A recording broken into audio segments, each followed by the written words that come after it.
Okay, today's lecture is on eliminating forms of be. Let's motivate this lecture by taking a look at a couple of sentences and their revisions. First, the Pilgrims were looking for a new country to be free in. And the revision, the Pilgrims sought freedom in a new country. The revision is much shorter and more direct. Next sentence, Nancy is a perfect example of being brave. And the revision, Nancy exemplifies bravery. Again, much shorter and more direct. Well, what's the difference between these two sentences? We can consider the differences in a few ways, but one useful way to consider the differences is by looking at the use of forms of be. Now, if you're familiar with forms of be, then you'd recognize that here we have were and be as part of the infinitive to be, and were, we admit, as part of the progressive tense we're looking. Whereas in the revision, we simply have the active verb in the active voice sought. Okay, likewise, in the next example, we have a form of be, and we have another form of be here. It's true, this is in a gerund, but it's still a form of be. And then in the revision, we have the simple and direct and straightforward verb exemplifies. So what this example suggests to us is that we can improve our writing, make it more concise, make it more direct, by looking for forms of be and replacing them with action verbs, particularly action verbs used in the active voice. So we have this principle. Strive to eliminate forms of be using action verbs instead. Principle of writing.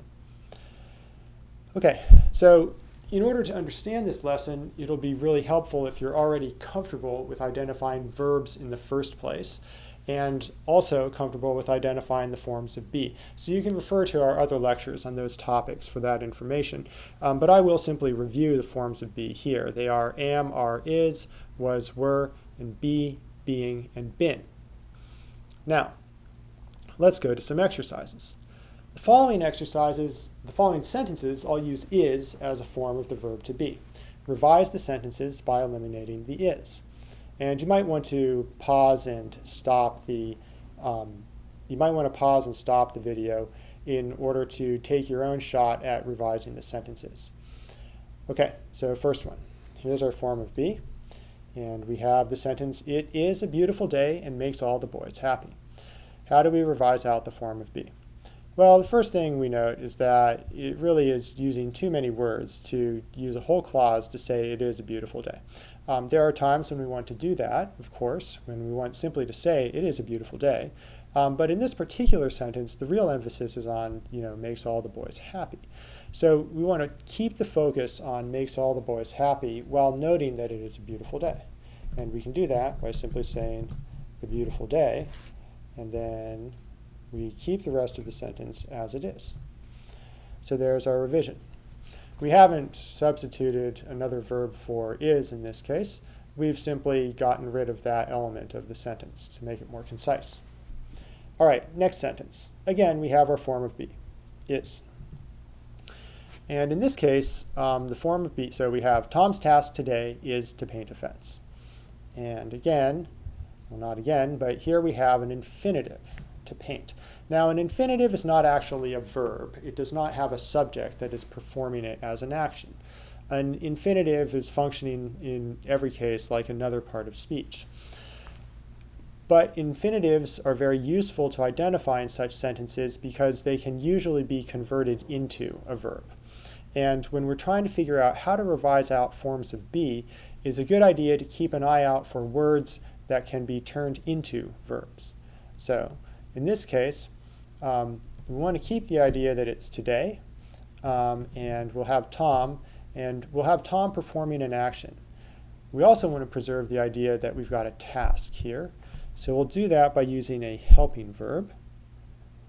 And in that case, we'll use the verb must. And then we have our verb, paint. So today, Tom must paint a fence. So we've changed is to paint by converting it into must paint. On to the next one. When Tom first looks around, there is no one to help him. And here's our verb be, our form of be. And this phrase there is, and its associated forms, there are, there was, there were, there could be, there may have been. It's a problematic phrase because it just litters student writing. And one of the problems with this phrase is that it makes writing much less specific. Notice that in this part of the sentence, there is no person performing an action, even though we do have a sense for who should be performing that action. Right? So in revising out the form of be here, we're going to add in to this part of the sentence an appropriate person who's performing an action. Well, the first part of the sentence performs this task well. Right? We have Tom looking around, and then obviously he's the one who should be doing something in the second part of the sentence, so we'll say he. And since he's looking around, we'll just say he sees no one to help him. So there we go. Instead of there is no one, we say he sees no one. Moving on to the next one. To fool his friends, Tom is aware that he must pretend to enjoy the work. All right, so we have our form of be here, is, and we notice that we have this idea is aware. And we want to use a verb that is basically equivalent to is aware. Well, the first part of the sentence needs no change. To fool his friends. Then we'll say Tom, and then what? Well, knows is equivalent to saying is aware. And then we can keep the rest of the sentence as it is. So Tom knows that he must pretend to enjoy the work. Okay. Another example of Tom's trickery is when he claims that only he may paint the fence. So here's our form of be, is. And we notice that we have a big long chunk of a subject and then this verb is. And that is actually an awkward way to construct a sentence. It's hard for a reader to process all the information in this subject and then to process it along with this linking verb here. So we're going to solve this problem by starting with Tom, right? And we want to keep the idea that this is another example of something. So we'll do that by saying Tom also. And then we need to get in the idea that there's trickery here. So for the action verb, we can say shows trickery, and then the rest of the sentence can remain unchanged. So Tom also shows trickery when he claims that only he may paint the fence. All right, so on to the last one. This trick is successful because Tom uses his imagination.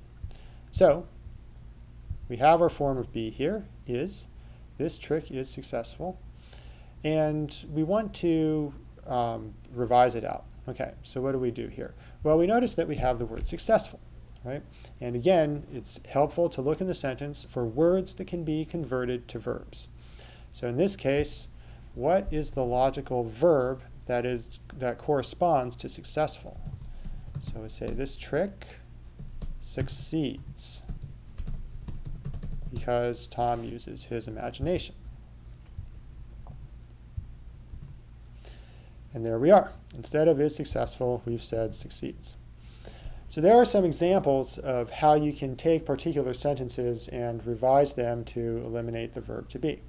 Now, the question that this brings up, of course, is this some sort of universal rule of writing? Should we always try to write our essays, our letters, our novels without any form of the verb to be?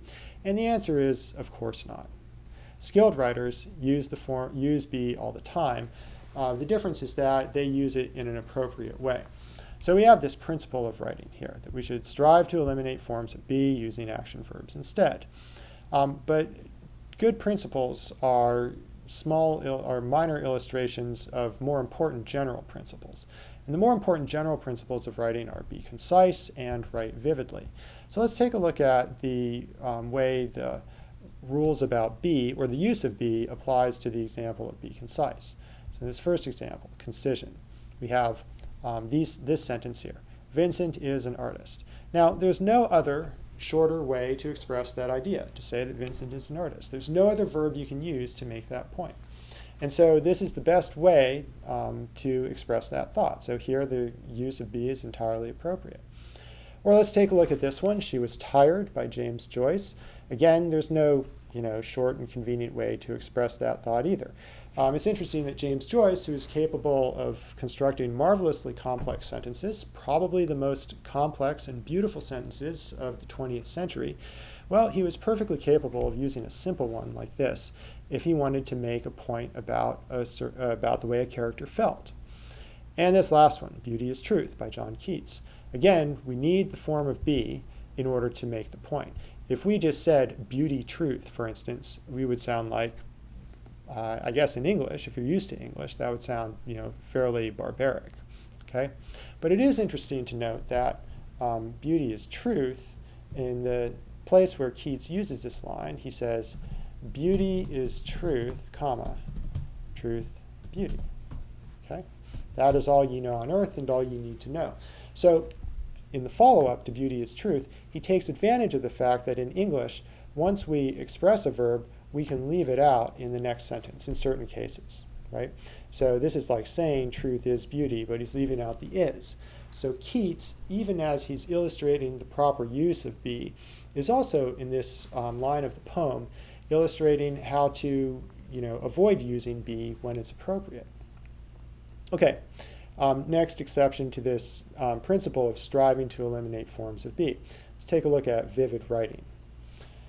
In the central portion of the great North American continent, there lies an arid and repulsive desert, which for many a long year served as a barrier against the advance of civilization. From the Sierra Nevada to Nebraska, and from the Yellowstone River in the north to the Colorado upon the south, is a region of desolation and silence.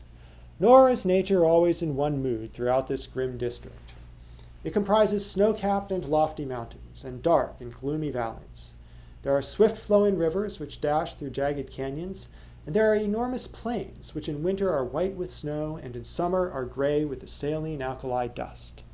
They all preserve, however, the common characteristics of barrenness, inhospitality, and misery. Now, the bold-faced words, of course, show that there are many forms of be in this piece of writing. But that's perfectly fine, because in this piece of writing we have a lot of vivid lines. So there's a lot of details of place: North American continent, the Sierra Nevada, Nebraska, the Yellowstone River, and the Colorado River. Okay? Not only that, but we also have very vivid descriptions of this landscape. It's snow-capped, the mountains are lofty, the valleys are dark and gloomy, jagged canyons, enormous plains, and so on. So when your writing is full of such descriptive passages, you don't really need to worry about having colorless verbs like be in the writing. Notice as well that in this example too, the author takes the opportunity to use more interesting verbs, more colorful verbs, than the verbs to be. All right? So, for instance, instead of saying there is an arid and repulsive desert, he says there lies an arid and repulsive desert, which for many a long year served as, he could have said, was a barrier, but he doesn't. He says served as the barrier. The verb to have can also feel colorless. And instead of saying it has snow-capped and lofty mountains, he says it comprises them. Instead of saying they all have, however, the common characteristics, he says they all preserve the common characteristics. So, once again, in this piece of writing, we have an author who is using forms of be because he can, but also eliminating those verb forms when he can do so without damaging the writing as a whole. So just to sum up the lesson here, in your writing, you should strive to make your writing clearer and more concise. And one technique for doing that is to look to see if you can eliminate forms of be and use action verbs instead. But always let the more general principles guide your writing. And those principles are be concise and write vividly. Thank you.